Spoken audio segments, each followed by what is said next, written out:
Mr. Mercy Cool B in the building. Send Radio Chat. What's up, man?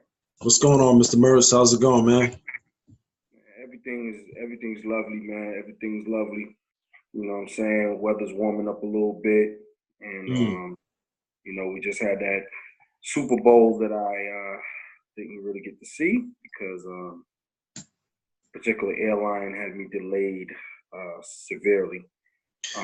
Trip back from New York on Super Bowl Sunday. Hey, look, man, you didn't miss too much. The game sucked. I didn't really care for it. And, a lot of fans didn't really care for it. And it is what it was. It's one of those things where I even read that this was like the lowest rating Super Bowl that they ever had in 10 years, man. So good. Good. I don't feel bad. I don't feel bad. I felt that was good, man. Good for him. You know what I'm saying? Shout outs to Cap. But episode 5. To all the folks that normally tune in. Last week we didn't put up a show. Had to shoot out to New York, handle some business, see the family, and all that good stuff. But we really wanted to bring you this episode. And on this episode, we're going to title episode 5, Parental Misguidance. Mm-hmm. And just a real quick backstory. Mm-hmm. This subject today. Well, pretty much we're watching the documentary. I'm sure some of you've seen it, some haven't. And if you haven't, you need to go check this brother out by the name of derrickgrace II. This brother is doing some amazing work, and I gotta salute that brother, man, because he's dropping that knowledge, that ism that a lot of these cats in his generation are not even bothered. So big up to Grace. But the brother put out a documentary called In-Home Banking. Type in In-Home Banking. And please do not judge the brother by his appearance. He has a lot of tattoos on his face. I know for some people who'll be, some people right. a little about people's looks, and I just say give this brother a chance. He is dropping some ism, man. You know what I'm saying? Yeah, definitely. I think a lot of stuff that he's talking about is pretty much on point as far as what a lot of black people in the community or the black community needs to do to get ahead financially. And it just seems like, as you said, don't judge a book by its cover. Most people see what he looks like and then he get turned off by his appearance. But the dude is very knowledgeable. He has a lot of wisdom, I would say. And he's definitely putting that wisdom and knowledge out to the masses. So if you get caught up in the looks, you will miss the point. And I just think that he's leading the charge on what people should be doing and what some people talk about and don't do. So I think that he's definitely a force to be reckoned with. And you got to support him. He has a lot of books. He has a board game, which I purchased. So that's all of it is educational stuff. So this is check him out, check his website, check out his YouTube, and see what he has to offer. Also, I kind of want to go into some of the things he touched on because it's kind of relevant to the subject that we're talking about today, parental misguidance. Mm-hmm. And the reason I say that is because the brother really touched on some points, man, related to the way our community, the parents in our community, are raising our children, right. Such as finances in particular. Our parents coming up didn't really teach us too much about financing. He brings up a lot of things such as generational wealth. Mm-hmm. A lot of the black parents are teaching their children to pull themselves up by the bootstrap. And, a lot of these other ethnicities and people from different backgrounds are not doing the same. Actually, their children are actually being born into wealth. and they're actually inheriting wealth from generations prior. So brother really touched on some stuff. He touched on, and this is when I knew this guy was legit. He caught my ear early in the documentary when he mentioned the trust estates, and he started talking about things such as whole life insurance, which a lot of my brothers and sisters are not utilizing, are not taking advantage of, especially when you're young. It's dirt cheap when you're young, and just a lot of our brothers are just not being, being put onto this. So, that's what we mentioned the show, mentioned that documentary for the show, because the show is called Parental Misguidance. And so we want to kind of go over some of the things that a lot of the parents in our communities are not doing, and what they should start doing. Okay. Mm-hmm. So we're gonna start the show off. Hope you guys enjoy it, and we're going to have some books at the end of the show that I feel parents should definitely read, but also they should have their children read as well. So yes, we'll do that at the end of the show. I have 5 books that I definitely recommend for all parents. But let's get into it, Cool B. Where should we start? Well, I think that education definitely starts at home. It's because it starts with the parents, not with the schooling. So I would say that 100%. everything starts at home, and I would believe if your parents are teaching you anything, they should teach you your basic, reading and writing and all of those things. But outside of that, I would say practicing group economics. Group economics. Group economics. Okay, let's break that down, Cool B. Well, the thing is, within your community and within your household, you can live under the same roof as your family members, but then even within your home, family members don't even support themselves. Even if it's on a say if it's a small scale, say like for example, you live at home, with your family members, and you have a product or something that you're trying to sell, whether it's screwdrivers or whatever. Why wouldn't your parents or your family members or your siblings, whatever, come to you to buy that screwdriver and support you as a business person instead of going to Home Depot or these other brands to go get a screwdriver? So it's just basic things. So if you have something that you are selling or whatever, or you're trying to go into business for yourself, everybody around you within your family members should support your business to help push your business ahead. So that's just a basic scale of what group economics is. Right. So pretty much you feel that this is not really being preached and taught in the home. So pretty much on the home level, it's not even being practiced. So many of us just go out into the world not practicing it because typically starts at home, right? Right. I mean, everything starts at home. I believe that's your first level of education is on a home base. But definitely, if you're not taught certain things, as you go out into the world, you won't be able to understand how certain things work or certain mechanics of things work. No, I definitely agree with that, man. Definitely, home is definitely like the estuary, the incubator, so to speak.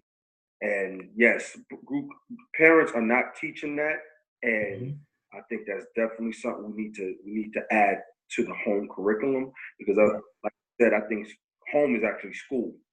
Oh yeah, for sure. School actually should be the first school. I like to add some points to that too, since we're in the show topic of parental misguidance. Okay. Notice a lot of parents, especially of color, we teach our children savings, which is always going to be important. We definitely have to save, right? Or put away some money for a rainy day. Okay, whatever it could be. Whether you want to pony up your money to get something, a vehicle or something like that, or to purchase, a down payment on your first house. Okay? Right. Savings is definitely important. But what I realized with a lot of our parents is a lot of them did not come from the investment background. And savings is kind of like one part of a two-part situation what we should be learning. Savings is one aspect, but also investing is another thing that we need to start teaching in the homes, because you can save and put money in the bank, but I've done it and put a good amount of money in the bank and watch my interest rate, and it's actually a joke right now. Most banks are, almost all banks, I could say, is below 1% interest on your money. Right. And crazy part is banks take your money and leverage your money and use it to either give other people loans, and they make a killing off your money being in the institution, and they give you less than 1% interest on your money that's sitting in the account. So I definitely feel our parents really missed the mark when it came to the investment aspect of things. And for all of those who out there not really sure what an investment is, most of you should. But anything that you put money out into that'll give you ROI or return on investment. Right. So these things include houses, real estate, for instance, as far as the investment aspects, things such as flipping houses, or we could talk about the stock market. We could talk about tax liens, tax deeds, utility liens, and paying off people's utility liens and getting back some interest on top of that. And the brother we mentioned earlier before in the in-home banking documentary, which derrickgrace, the second. Like I said, man, he definitely spoke on the fact that a lot of us don't invest, and most importantly, we don't invest in each other. Right. Okay, don't invest in each other. So let me ask you this. So let's just say, for example, you said we don't invest in each other, right? Now, what would be some things that will make people not want to invest in something, or some of the excuses you hear that people say on not investing in the next person? I think a lot of this comes from lack of trust. And that kind of directly correlates to a lot of us not having trust estate set up, because in order to invest in somebody, you have to have some type of belief. You got to have some kind of vision. You kind of got to be able to see things before they actually manifest. Right. A lot of us lack trust, and on top of that, a lot of us just lack vision. I mean, vision to see us somewhere before it happens, and we are oftentimes quick to downplay somebody that's looking to start something new. We often tell them to just get a job, and that's just not enough. So right. I think trust is a big factor. Lack of creativity. A lot of people are just very, closed-minded to a lot of things, and they themselves don't really believe in themselves, so they tend to project that onto others. Okay, so because I've heard certain things like that before within even my own family. Right. And the thing is that I just think, as you said, to piggyback off what you said, sometimes people can't see the vision. And, when they can't see a vision, even if you've seen the vision, is this more of a mental block that's preventing people to see this vision? Because I think that within our own race, and not just a color thing, but most people can't see what's not in front of them. All they see is what's in front of them or what they've been taught, And then I think fear is like a major part of why people don't go out and pursue something. Even if they know that there's something that they want to do in their life, they just don't go and do it. Is there something that's preventing them from getting ahead. Now, my thing is that, you know, we hear the word fear, but my thing is that, what does fear look like if it was a visual? You know, most people hear the word, oh, they fear this or they fear that. But what does fear look like to them as a visual? Because I think everybody has their own perception of what fear is. Right. So I think if you can break down what that is and what you really have to be afraid of or what you shouldn't be afraid of, I think that that's where more people can step outside of their comfort zone and get ahead to where they need to get to.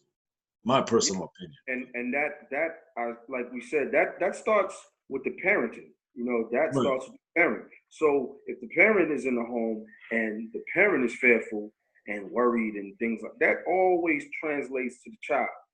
And parental misguidance, this episode is really based around the parents.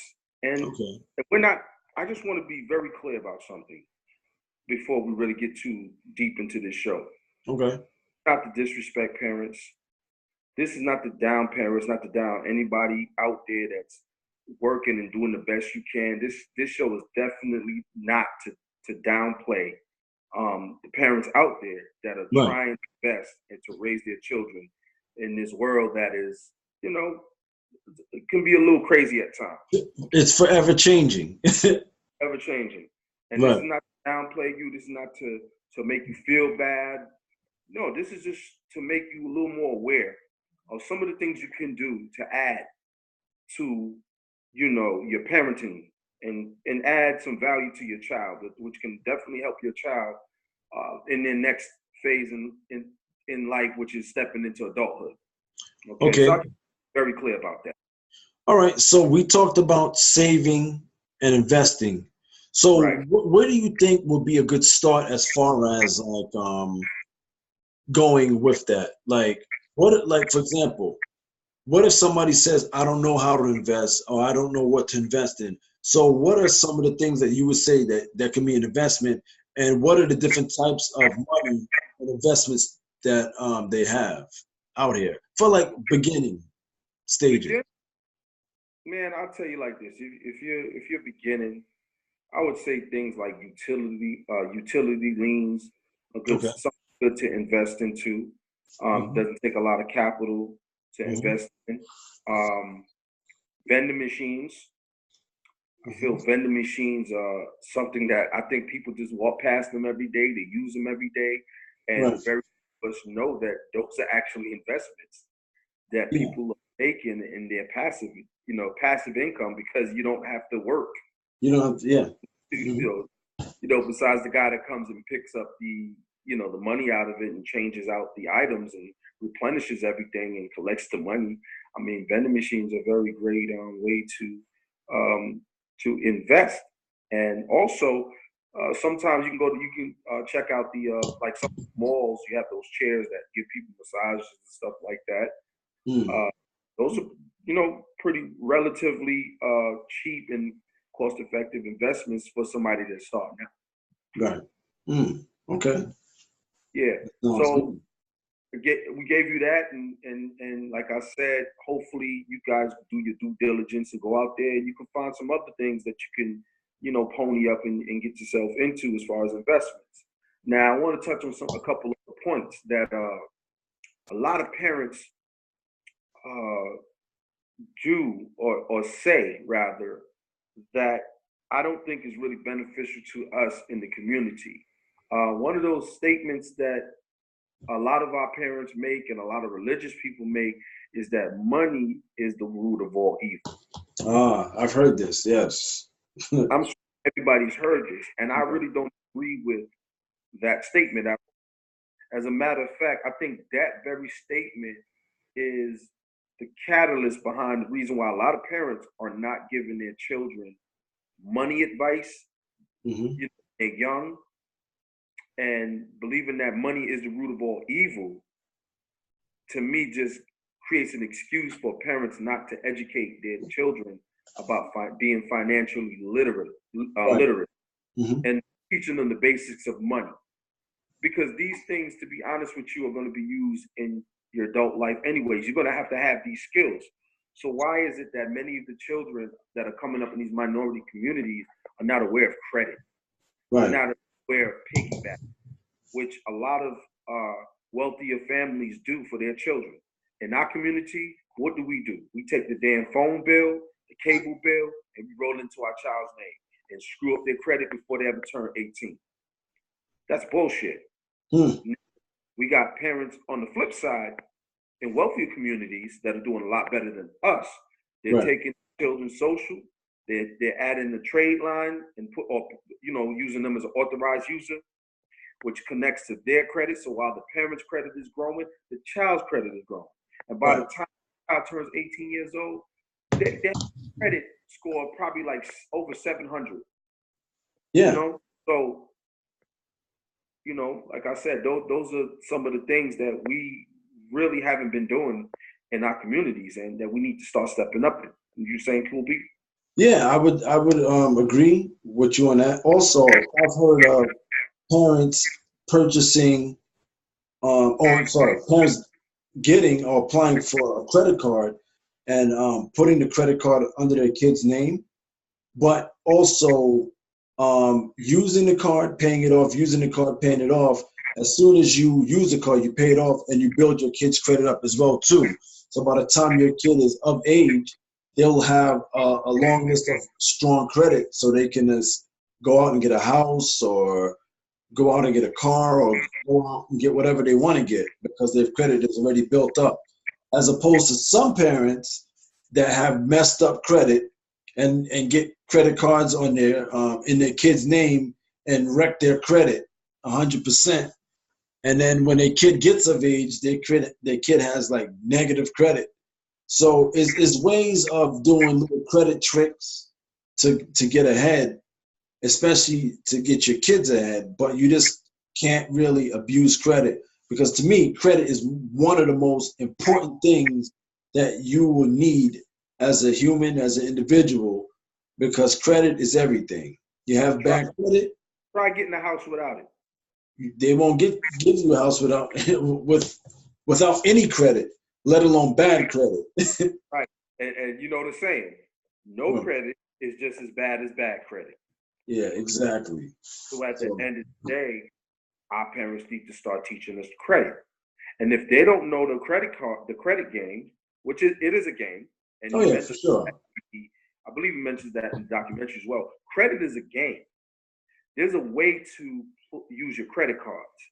There's a way to leverage. There's different things that you can do. You need to learn things about your credit report as a parent.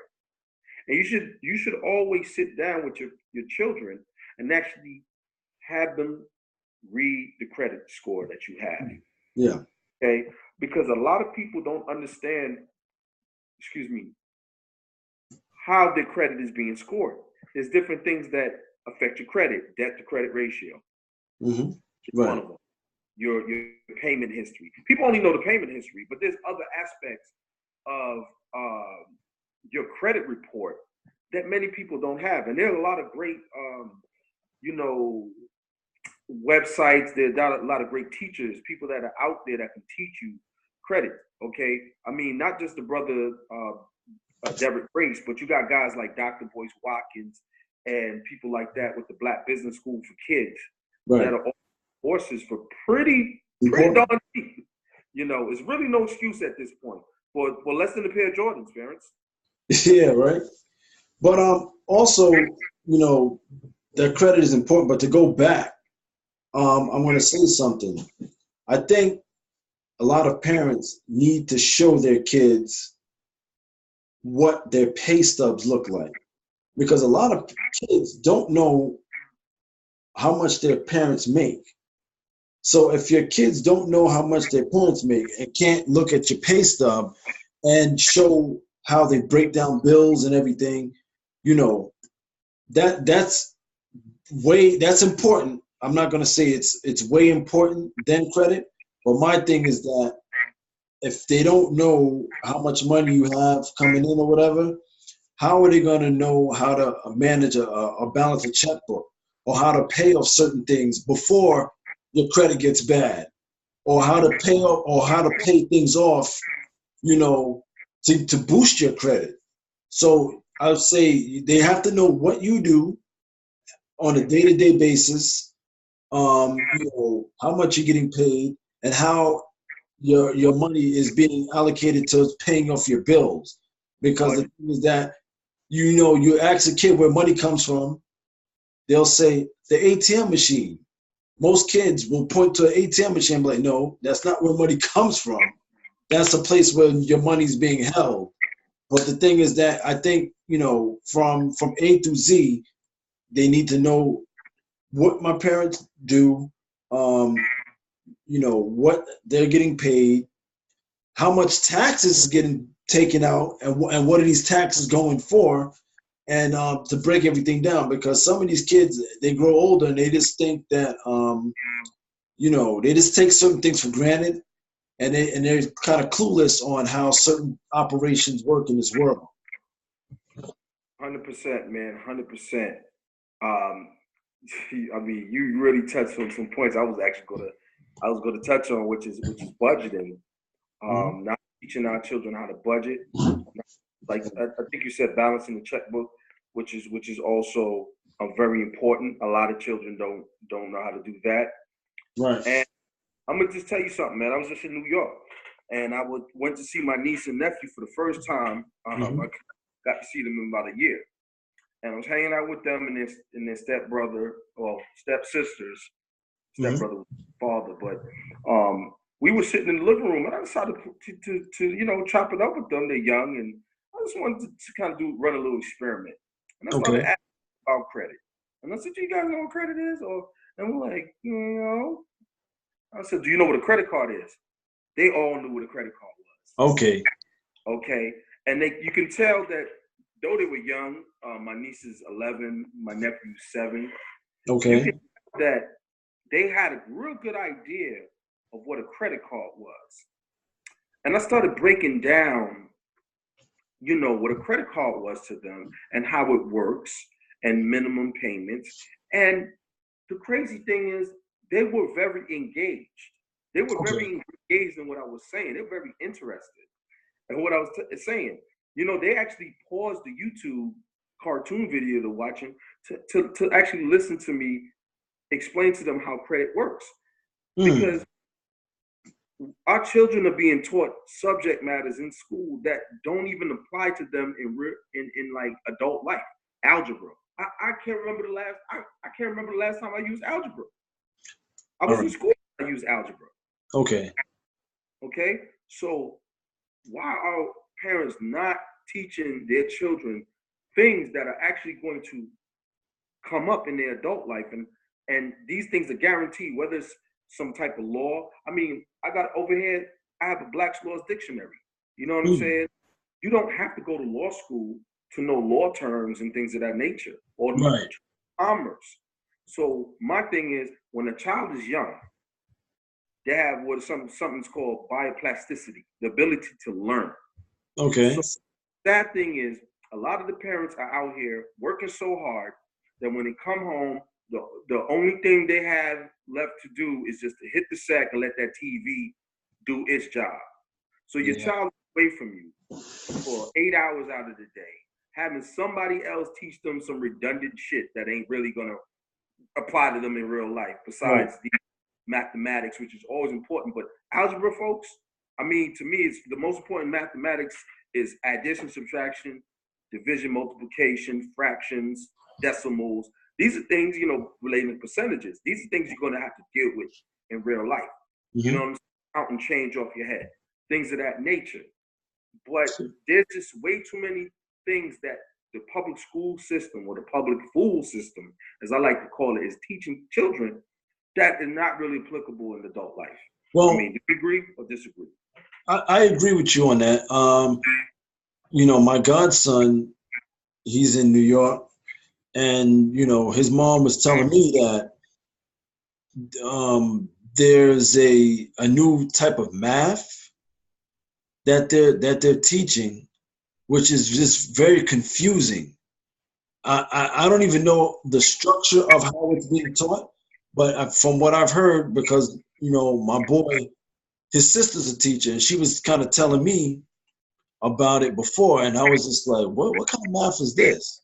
But it's so confusing that, you know, certain schools brought in some of the parents to kind of teach them this math because some of the kids weren't getting it. So they brought the parents in with the kids to teach them this type of math that they're doing. And I heard it's just so confusing, and it just makes absolutely no sense. And it's set up that way to kind of leave certain people behind, or leave a lot of people behind. So my thing is, with that being said, if you had a school, right? What do you feel that you would teach in a school? Let's say a school for elementary and middle school kids. Like, what do you think some of the courses in the curriculum should be? Because I have an idea on certain things, and I feel that, you know, it's certain things that I learned in middle school, but it's like a lot of that stuff that I learned, it wasn't really Can't remember this shit. important. I can't remember it. And did it hold any importance to me being in my life right this second? You're not using it. I mean, let me ask you this question. Do you forget how to multiply? No. Because you still have to use it. Right, yeah. Mm-hmm. You know, you have to use addition. Right. You get a paycheck, you got to know how to count. You know, I would say this. I would say the most classes that I really feel that helped me, because I'm a writer, are English classes. English and like reading courses and stuff like that. Those are the classes I felt that really helped me. But the thing is that I think there are more classes that are not helpful as opposed to ones that are helpful. 100%. And let me tell you something. You just said English. Right. How many people know grammar? Yeah, that's true. A lot of people don't. But the thing is, English and grammar kind of work hand in hand, you know. But the thing is, a lot of people don't know how to utilize it, and don't know how to, or don't want to know how to utilize it, you know. Because the thing is, if you have certain classes like reading or English or, you know, anything dealing with grammar or whatever, you know, it's important for people to read, to strengthen up your grammar, to strengthen up your reading or whatever. But most people nowadays don't know how to read. It's like a lost art, man. Oh man, I mean, this kind of hits close to home. I'm just gonna say, I'm not gonna say any names, but I know a young man. He was from England, and young kid. And when I asked him to read something at the MLK Center, he, at 14 years old, he could not really read straight through. He stumbled over some words that I felt at 14 years old he should know, and he wasn't the only one. I mean, he was coming with me, and they all were struggling at 14, 12, you know, different ages, to enunciate. The enunciation was terrible. I mean, wow. I mean, because I'm thinking to myself, like 14 years, I would have been able to read through this with no problems. But back to the question you had initially asked, which was, if I had a course, right, if I give a course for school children, what would the courses be? And I'm going to tell it like this. I already know that I'll have a course on estate planning trust. Right. And for all those folks that don't know what a trust is, just kind of break it down. A trust is like an entity that is formed by somebody that is called a grantor to a second party that is called a trustee for the benefit of the third party, which is called a beneficiary. Right. Okay. And this is how you pass down and protect, not just pass down, but protect assets. Okay. That would be one of the subjects I would teach. Another subject that I would teach is a credit course. How credit cards work. How does your credit card reporting work? Okay. How do they determine your score? What is it based on? what is credit? First and What is foremost. credit? What is credit at its core? Of course, what is credit at its core? Mm-hmm. Okay, the different types of money. Mm-hmm. Okay, there's different types of money. I would also teach children about entities such as LLCs, S corps, C corps, etc., etc. Things that they can actually use in adult life. Right. What is the EIN number? What is Mm-hmm. the social security number? What is the TIN number? Taxpayer identification number. Mm-hmm. What are these things? Because these are things that, again, in adult life, they're going to come across these things. Mm-hmm. How about whole life insurance? What's the difference between whole life and term life insurance? Right. Yeah. These are the things that if I had a school and I had children in the school, these are the things that are going to be in the curriculum. And also, very important, and this is crazy that they don't teach this in school, at least on a very basic level. Okay, I'm listening. Law. I mean, as an adult, you don't think you're going to be dealing with the law? Yeah. Why aren't we teaching a little law in the school? Why aren't we teaching children in a particular state some of the state laws in each state? Because every state has its own laws. Right. Every state is its own country. Okay. People don't realize every state is its own country just because it's in the Union in the United States, or you call it a Providence in Canada. Providence state is country because it's called the state of Israel. Remember? Mm-hmm. The state, so excuse me, those are some of the things that if I had my own school, I'm just saying those are some of the curriculums that I would offer. Right. Mm-hmm. Well, me personally, if I had my own school, I would teach majority of those things that you said, if not all of them, but I'm going to take it a step in a different direction. I would teach culinary, teaching kids how to cook. Because the thing is that you have a lot of adults that don't even know how to heat up bread, And the thing about it is, I think it's important, especially as you get older and you start to get out on your own.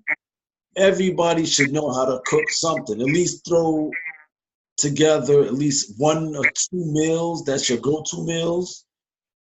And just have some basic concept of putting foods together. So definitely a culinary class. Also, teaching a course in business as far as how to set up a business. What is a business from A through Z?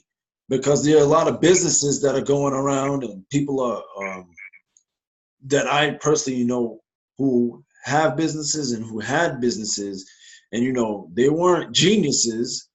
And the thing about it is, most people would look at a business or a place of business like a brick and mortar spot, and it's just like, wow, how do you get this? But everything is steps.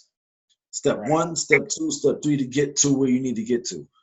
But also, I would teach classes on pretty much economics, as far as how to balance a checkbook, how certain bills are paid. Just a basic class on, Also, global economies, how countries business, doing business overseas, holding companies. I mean, we can go on and on, man. And it's crazy. The younger they are, the quicker they learn. Right. And also, I would think that, and this is something that I see a lot of people doing, and I think it's very important, on how to garden. Planting, gardening, that's very important, man. Very important. But they don't want people learning that. No, not at all, man. Not at all. Learning that, man. So I think these are basic things that I feel that, that kids should know. If you're around 12, 13, these are things that I feel that are important that you should know. you know. Yeah, at least by that age. And I'm gonna say Yeah, for this: sure. 12 or 13, they should already know everything we just mentioned as Yeah, far as curriculum. They should have already done taken it, right, because you will notice with children, they start to kind of veer off at around 13 years old. right. So it's better to tap in and get them locked in early, because the earlier, like I said, the bioplasticity is higher, is greater. So the Yep. ability to learn is even greater. And you Hmm. can cram a lot of information to a young kid, believe it or not, Oh more yeah, than you can with an adult. That's why they say, you can't teach an old dog new tricks. right. Not that you can't, it's just going to take a Yeah, hell it's of a gonna lot. take. Yeah, it's more of a struggle. And I like to say this, Cool B, for all the I'm parents, listening, brother. out there that might be watching this. I just really want to say this to y'all. College is not the blueprint for everybody. I'm not knocking it. I am not saying not to go to college, but I'm Hmm. just saying, please do not come down on your child if they choose to be an entrepreneur. Because what I notice is we put college graduates on a pedestal, and we don't really support children that go out on their own to start their own endeavors. And instead of like getting behind them like you do with a college student, Hmm. you kind of put doubt in your children when they try to start up their own business. And I just feel like that has to stop with us, man. We really have to start having more vision and being more of a support system for our children. We need to support our children just as much for going to start their own business as you would for them going to college to get a degree. Okay. Hmm. I think we need to really start doing that, because it's really showing up in our society when you look at all these businesses that are thriving, and how a lot of them are not owned by us. Okay. We need to really stop Right. really playing the Hey, entrepreneur and the investor. hey, I look at it like this, man. Some of our masterminds of the world. Look at Bill Gates. That dude dropped out of college, and he started his business right in his parents' garage. And there's many others like him that had an idea, who either were, whether it's any type of business, whether it's an app business or something dealing with the computer world, or any tech, anything dealing with whatever it is. They Right. came out, they had an idea, and these guys are multimillionaires, if not billionaires. So never doubt your kids. Always, you know, figure out the best way to help them to get to where they need to get to in life. That's Yeah. all. And I just like to say this too. Teach your children to be creative, not competitive. Right. It's Teach important. them to be creative, not competitive. You don't have to compete. When you create your own space. When we create your own space, you don't have competition, Mm. because you created something brand new. And when people come into your field and you see them starting to emulate what you do, then you can just continue to create. You don't have to compete. Competitions for people that lack vision and lack creativity. So they get their thrill out of going up against somebody else and saying they got the win. You know, Mm. but at the end of the day, did they really get the win? Because once that field shuts down and they're not ahead of the curve and they're not creative enough, you'll notice a lot of these people fall off by the wayside. Right. And Yeah. so I like to say something else to the parents that, again, to speak to that point again about the whole college versus entrepreneurship. I just want y'all to take this into consideration for 1 second, because I think a lot of parents consider this. When your child goes to school for college, they're Hmm. going to take out a federal student loan in most cases. Oh man. That loan is not forgivable, and it affects a lot of people. I know somebody right now looking for a house, but due to a student loan, Hmm. it's making it very hard for them to purchase their first home. And that's Hmm. kind of messed up. I mean, let's think about that for a second. You want your child to prosper, but then you want them to go to college to take out a loan. Now, I tell them not to go to college, but just think about this for a second. But you're going to downplay the kid that can take out a loan for the business. And if that business doesn't work, I mean, they can file for bankruptcy. They got things that they could do to get out, to get out of that situation. Or if you're doing it in your LLC's name, your LLC goes down or whatever. It's not your personal assets that are being affected, and you don't have a loan that can't be forgiven. Right. And yeah. I just wanted to speak to that point, man. I just want people to start thinking a little bit different. As far as the parenting is concerned, our parents out there, like I said, I salute y'all. This is not a show to downplay you. Oh, no, not at all. Pick y'all up and just to show y'all some nuggets and a couple things that you can add to your being right. Definitely. And like I said, not to cut you off, Cool B, I want to also remember we said at the beginning of the show, I wanted to give out 5 books. 5, yeah. Mm-hmm. Our children should read. But you were saying something? Yeah, no, I was going to say, I have some books over here myself that I want to kind of share to the people that are listening. These books are good books. I read I've read all of them, but I like to kind of like reread these books and take notes and stuff like that. And I have all of my books here in front of me. I don't know, but you can go first. You could kind of tell us what books you have, and I can just kind of show the people what I have here and tell them what I have. And also, we'll put these books in the description as well, too. So definitely. I said 5 books, but I actually just thought about another book. I mean, I read so many books. Yeah, that's fine, man. I'm just throw an extra book in there. So we're gonna make it 6. Okay. So one of the books that I love, and I believe you put me on this, Cool B, a long time ago, and I thank you for doing this because I'm like, my niece and nephews and then my future seeds are gonna read this book, and it's a book by Robert Kawasaki. And #1 selling book is called Rich Dad Poor Dad. Oh yeah.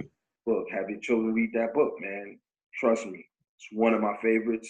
Classic. You can. It's a classic book. You can get on Amazon for dirt cheap. You get all these books that I'm going to mention on Amazon or eBay, whatever. You can get them for dirt cheap, lightly used. The second book that I want to mention, very good book. I mean, you got to read this book because if you're going to be moving up in life, whether you're going to be going to college or you're going to be owning your own business, this book is the book that you must read. And it's called How to Win Friends and Influence People by Dalecarnegie. Oh, yeah. Oh, yeah. Great book.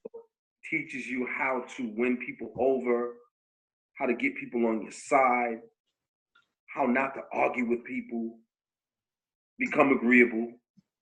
And you become agreeable one person, they're going to be agreeable with you. So very great book.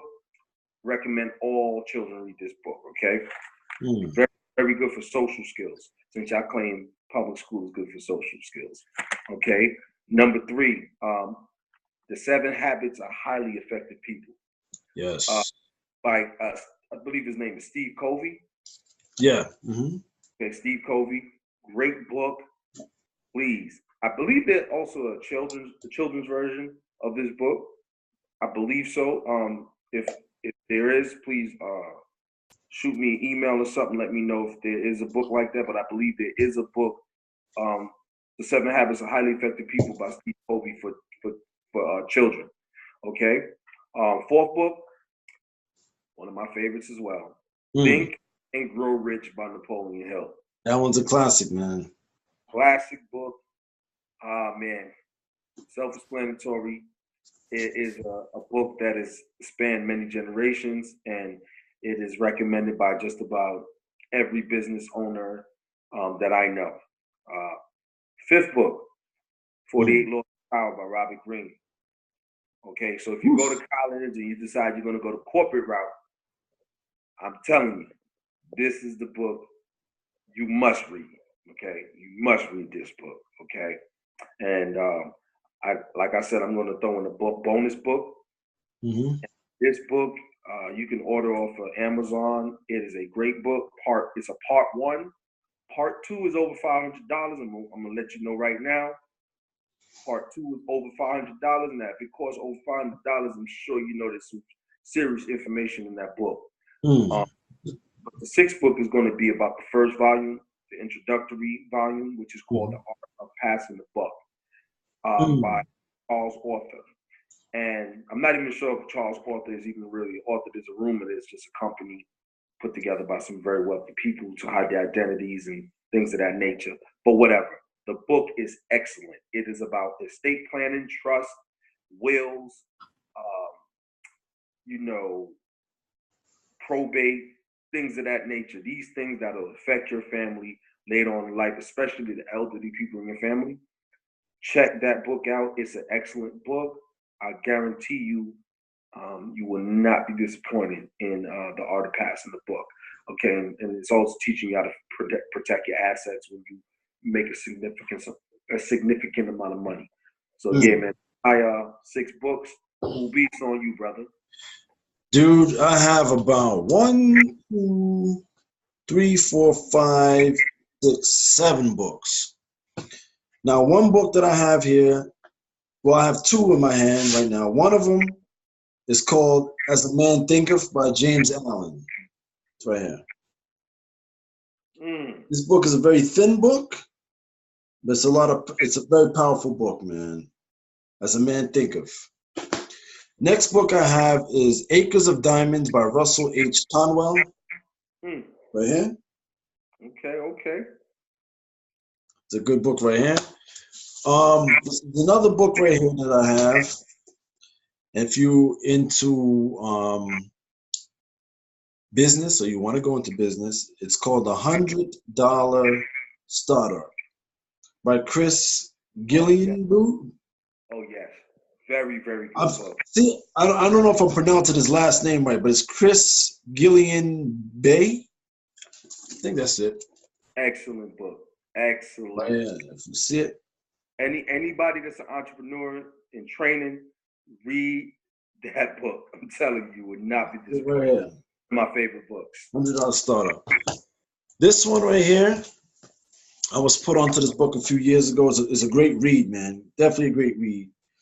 It's a book called The Wealthy Barber by Davidchilton. Right here. The Wealthy Barber. Great book about business, life story, all that great stuff. Another book I read is it's a good book, very good book. It's called How to Start a Conversation and Make Friends by Don Gaber. Boom. It's important if you want to network, if you have a fear of speaking to people or speaking in front of people, this book right here will help you. It gives you different techniques and things like that. It's a great book. Another one of my favorite books. This book will definitely help you to, think outside the box, or it'll just help you to gain more knowledge, to help you to get other things that you want to get in life. It'll help you to pass tests. It'll help you to think on the level of this man who is, his name is in the title of the book. This book is called The Einsteinfactor. It's by Wenger and Richard Poe. Great book, man. Great book right here. This book will open you up. Put this in the description. I'm gonna have this to get right here, my collection now, man. This one right here is a gem. It's definitely a gem, man. It's definitely a gem. This book right here will change the way you think and just move. And they say if you want to get as smart as Einstein, because they said Einstein's thinking or thought process was a taught process. It wasn't just something that he kind of acquired. It was certain things that he learned that helped put him on the next level. This book right here should be at the top of your list, man. Top of your list. Get that book, Cool B. And another thing I just want to kind of plug in real quick, for all those people out there that might not like reading or whatever, I always tell people there's audiobooks of pretty much all these books, and you could go online and they're relatively cheap. So if you find that you're not really a reader and you're like, more into the verbal, like audiobooks, Right. I definitely recommend you get the audiobooks, man, because these books are very helpful. They will definitely help you graduate into adulthood with great momentum. Oh yeah, for sure. Yeah, man. And that is that all the books? Yeah, it was one more that I had. You can get this one. This one's is a great book. It's about empowerment. The Master Key System by Charles F. Hannell. I got that one. Right. I got that. That is a gem right there. That right there is a gem. A gem, and not even a thick book, but it's more of a lesson. Oh yeah, for sure. Lessons, man. Love that book, man. Great, man. Great 7 books, Cool B, man. I think the listeners out there, man. You threw some books out there that I'm definitely going to be looking to get in my library, because my library. Oh, you need to have them, man. You need to have them. Definitely. I'm always going to be looking for books to add to the library and everything like that, because in the future, I'm looking to leave my library over, and maybe even make it public, maybe turn it into a library where people can actually come in and check out my books. So yeah, man, I think the people that tune in, the parents that tune in, will definitely, I hope you guys take away some value from this show. I hope you don't take a shot. Nah, that's not even what this show is about. This is definitely about helping you guys add something of more value to your children's life when they're home, because you are the first teacher. So as long as you're equipped, they're going to be equipped, supercharged. Okay. So on that note, I'm going to put the email out there. Email is sinradiowave@gmail.com. Email us any show topics that you might have, anything you might want us to touch on. Oh yes. Feel free. Make sure you like the Facebook page, at Sin Radio Cast. Check out the IG. Follow us there, and the Twitter. Same title, Sin Radio Cast. And also, I don't know if you noticed, I got the backdrop because I got kind of tired of having the plain backdrop, and so I wanted to kind of switch things up a little bit. And also, somebody said, you know what, a lot of people have been listening to the show, but somebody wanted me to do the dab for them. So I did the dab, and so just keep the topics coming. And if you want us to speak on some stuff, hit us up, because we're open to all topics, and just let us know what you think. For real. Yeah. I'm your man, Mr. Mercy. I'm your man, Cool Breeze. And this is Sin Radio Cast signing off. Till next week. Salute. Be safe out there. And be blessed. Hope to see you next week. Peace. Peace.